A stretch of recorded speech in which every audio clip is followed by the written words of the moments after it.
Hello students, स्वागत है आप सबका हमारे यूट्यूब चैनल SGS मुलकपुर में। सो स्टूडेंट्स, आज हम रीड करेंगे कबीरदास जी की साखियाँ और शब्द, जो कि 9th क्लास में है। सब्जेक्ट कौन सा बच्चों? हिंदी।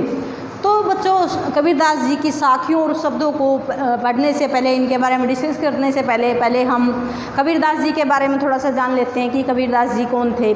कबीरदास जी कौन थे बच्चों? जो हिंदी की जो भक्ति काल की काव्य धारा थी, उसके प्रमुख कवि थे, संत कवि थे, निर्गुण पंथी थे। निर्गुण पंथी मीन्स जो मतलब भगवान के सगुण रूप को न मानता हो, वो क्या होता है? निर्गुण पंथी संत। तो कबीरदास जी क्या थे? वैसे तो भगवान को मानते थे, लेकिन मानते क्या थे कि भगवान क्या है, हमारे अंदर है। उसको पूजा पाठ या जो हम तीर्थों पर जाते हैं, पूजा करते हैं, पूजा अर्चना करते हैं, उनसे क्या है, भगवान नहीं मिलता है। भगवान तो क्या है, हमारे अंदर है। हमको क्या है, उसको झांक कर, उसको मतलब उसका ध्यान लगाकर, तभी क्या है, हमें भगवान का ध्यान लगाना चाहिए, भगवान को प्राप्त कर सकते हैं। यानी कि भगवान तो हमारी आत्मा में है। तो ये क्या थे बच्चों? एक निर्गुणपंथी संत थे कबीरदास जी। तो इनका जन्म कब होता है बच्चों? 1398 ईस्वी में काशी में इनका क्या होता है? जन्म होता है। और मृत्यु कब होती है? 1518 ईस्वी में मगहर में होती है।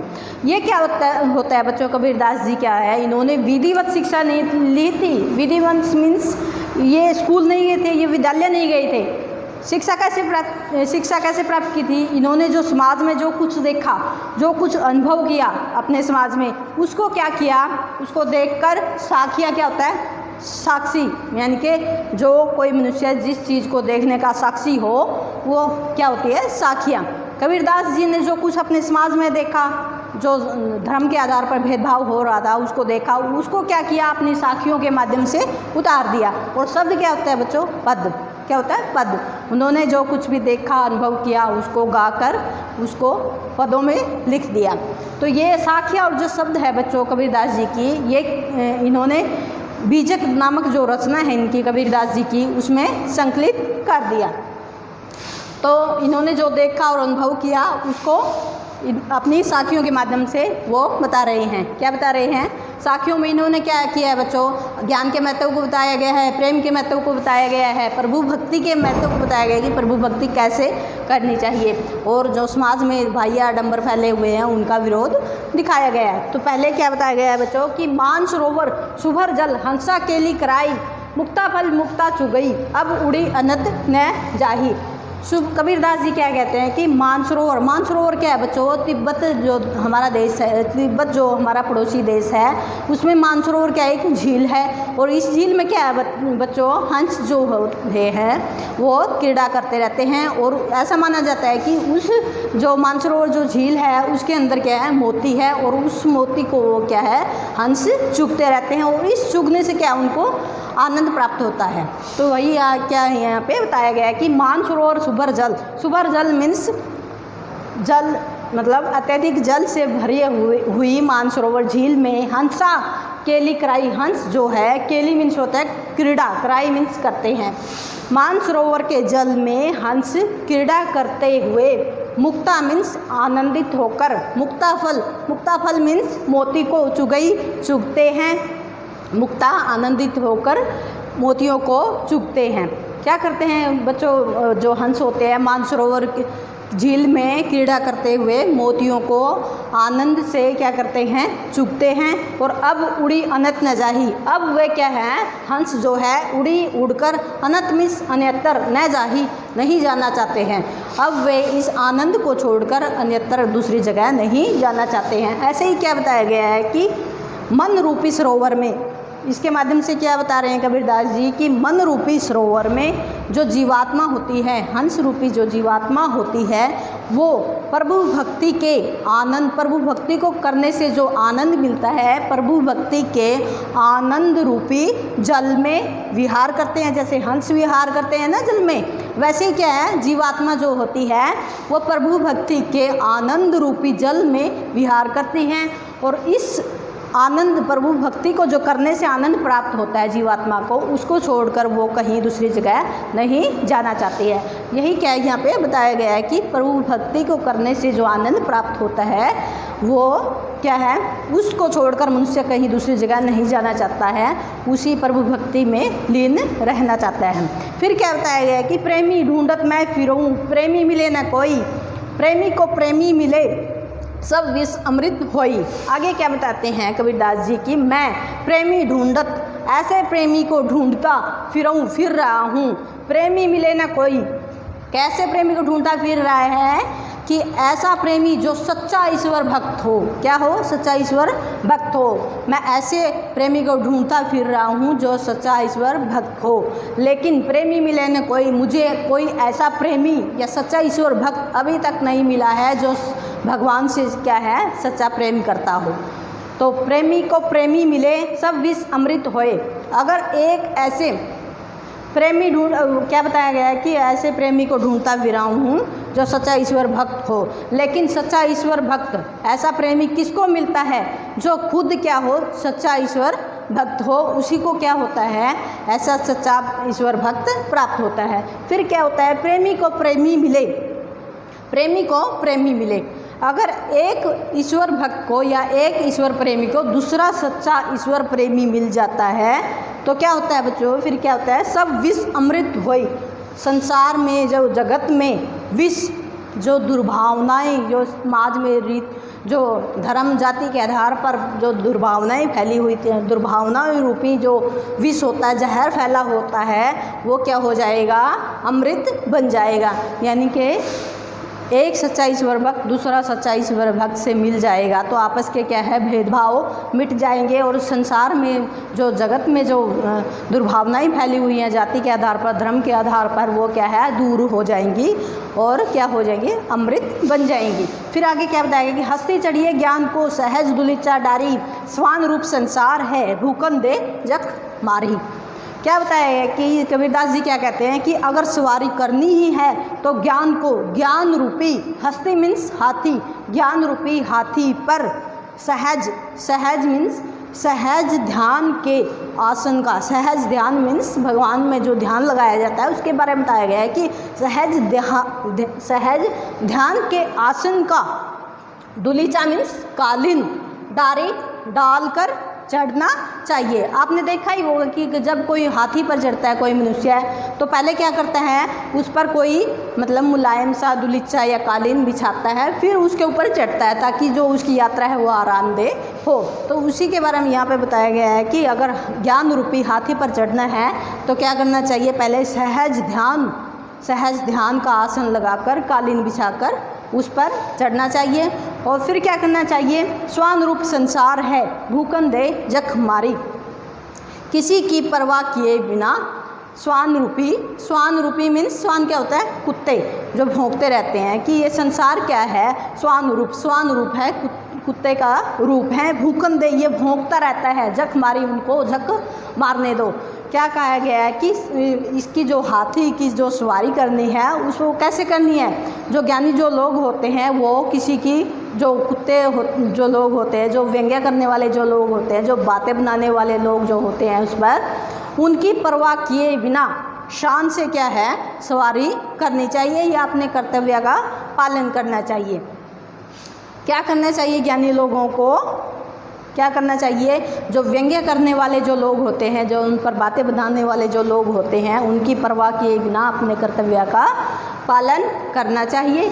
और प्रभु भक्ति कैसे करनी चाहिए, सहज उसमें ध्यान लगाना चाहिए। यानी कि जब हम प्रभु भक्ति करते हैं तो जो हमारे आसपास की चीज़ें होती हैं उन पर ध्यान नहीं देना चाहिए कि लोग क्या बोल रहे हैं क्या नहीं बोल रहे हैं। अपना मन लगाकर प्रभु भक्ति करनी चाहिए, एकाग्रचित होकर भक्ति करनी चाहिए, मन लगाकर प्रभु भक्ति करनी चाहिए, यही यहाँ पे बताया गया है। फिर आगे क्या गया है कि पखापखी के कार नहीं सब जग रहा भुलान, निरपख होय के हरि भजई सोई संत सुजान।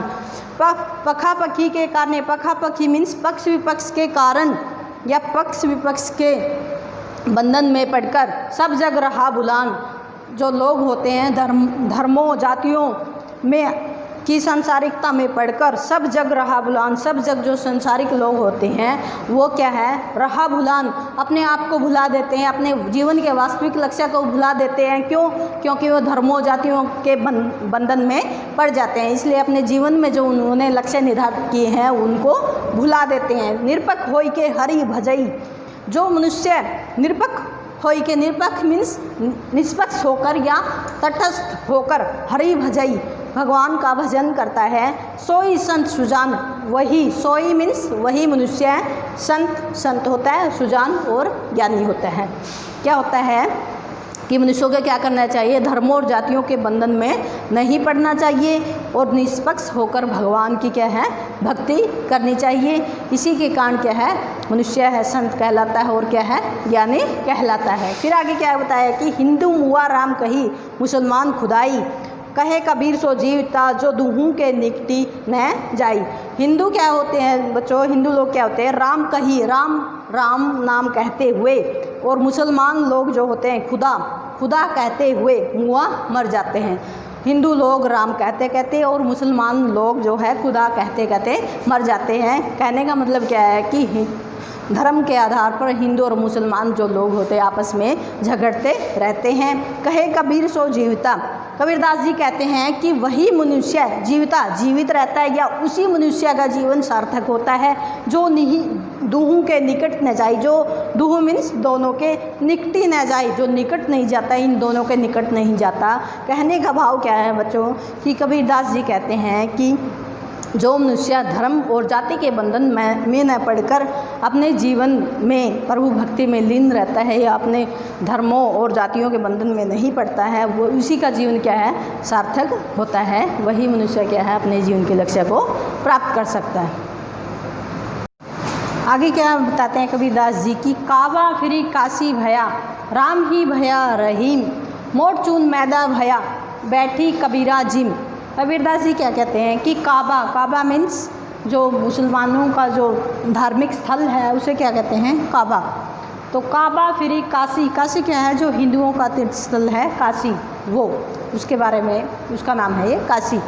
तो काबा फिरी काशी भया, काबा ही क्या है, काशी है, और राम क्या है, रहीम है, राम ही रहीम है।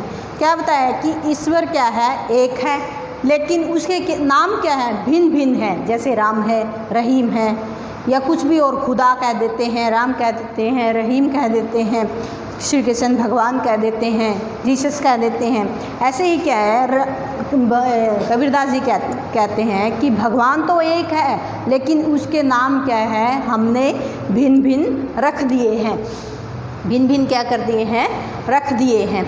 और उसकी उपासना के तरीके भी क्या है बच्चों, भिन्न भिन्न हैं। यानी कि हर एक लोग जो है, हर एक धर्म जाति का जो लोग होते हैं वो अपने अनुसार भगवान की पूजा करते हैं, अर्चना करते हैं या उसकी उपासना करते हैं।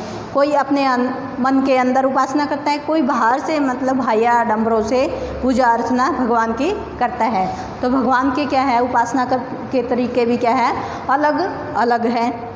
फिर क्या है, अगर हम कबीरदास जी क्या कहते हैं कि अगर काबा को हम काशी मानने लगे और राम को ही रहीम मानने लगे तो भगवान की जो हमारे भगवान के विषय में जो समानता आएगी, जो एकता आएगी, उससे क्या होगा, मोट चून मैदा भया, जो गेहूं का मोटा आटा होता है वो क्या हो गया, मोट चून मीन्स मोटा, चून मीन्स आटा, गेहूं का जो मोटा आटा होता है वो क्या हो जाएगा, मैदा भया, मैदा हो जाएगा, यानी कि बारीक बन जाएगा। और फिर क्या होगा, बैठी कबीरा जिम, बैठी कबीरा, कबीर जैसे जो साधक लोग होते हैं वो बैठकर उसका जिम मीन्स भोजन करेंगे, उस जो मैदा बन गया है, जो आटा मोटा, उसका भोजन करेंगे। इस भोजन को करने में कबीर जैसे लोगों को, हम जैसे लोगों को क्या है, आनंद आएगा। यानी कि अगर समाज में से धर्म के आधार पर जो भेदभाव होता है वो मिट जाएगा, भगवान को एक मानने लगेंगे लोग, तो फिर क्या होगा, कबीर जैसे लोगों के, हम जैसे लोगों को बहुत ही आनंद आएगा। फिर आगे क्या बताया गया है कि ऊंचे कुल का जन्म मिया, जय करने ऊंच न होई, सुवर्ण कलश सूरा भरा, साधु निंदा सोई। कबीरदास जी कहते हैं कि ऊंचे कुल का जन्म लिया, जन्म लिया मतलब ऊंचे कुल में जन्म लेने से ही कोई व्यक्ति ऊंच न होई ऊंचा नहीं हो जाता है। जे करनी अगर उसकी करनी या कर्म जो होते हैं जो काम करता है वो ऊंचे नहीं हैं तो क्या हो जाता है, ऊंचे कुल में जन्म लेने के बाद भी क्या है वो ऊंचा नहीं होता है, महान नहीं होता है। महान होने के लिए क्या होना पड़ता है बच्चों, ऊंचे कर्म करने पड़ते हैं या महान कर्म करने पड़ते हैं, तभी क्या होता है वो ऊंचे कुल का कहलाता है। ऊंचे कुल में जन्म लेने से ही वो ऊंचे कुल का नहीं हो जाता। फिर क्या है, शुभ्रन कलश सूरा भरा। ऐसे ही अगर शुभ्रन कलश, शुभ्रन मीन्स सोने के, कलश मीन्स घड़े में, कलश में सूरा, सूरा मीन्स शराब भरा भर दी जाए। अगर सोने के कलश में सूरा भरा शराब भर दी जाए तो साधु जो लोग होते हैं, साधु जो लोग होते हैं उनके लिए वो शराब क्या है, पीने योग्य नहीं होगी। क्यों, चाहे वो सोने के कलश में हो लेकिन साधु जो लोग होते हैं वो उसको पेय नहीं करेंगे, पिएंगे नहीं। साधु निंदा सोई, वो तो साधु लोगों के लिए क्या है, निंदनीय चीज़ हो जाएगी। अगर सोने के बर्तन में शराब को भर दिया जाएगा तो साधु लोगों के लिए वो क्या है, चीज़ निंदनीय हो जाएगी, यानी कि वो उसको त्याग देंगे, वो उसको कभी उसका सेवन नहीं करेंगे। ऐसे ही जो ऊंचे कुल में जन्म लेते हैं जो लोग, उनको क्या करना चाहिए, उनके कर्म भी क्या है, ऊंचे होने चाहिए, नहीं तो क्या हो जाएगा, वो शराब की तरह निंदनीय हो जाएंगे। तो यही बात क्या है बच्चों यहाँ पे बताई गई है। तो बच्चों अगर आपको हमारे ये टॉपिक पसंद आया हो तो हमारे चैनल को लाइक करें, शेयर करें, सब्सक्राइब करें। Thank you.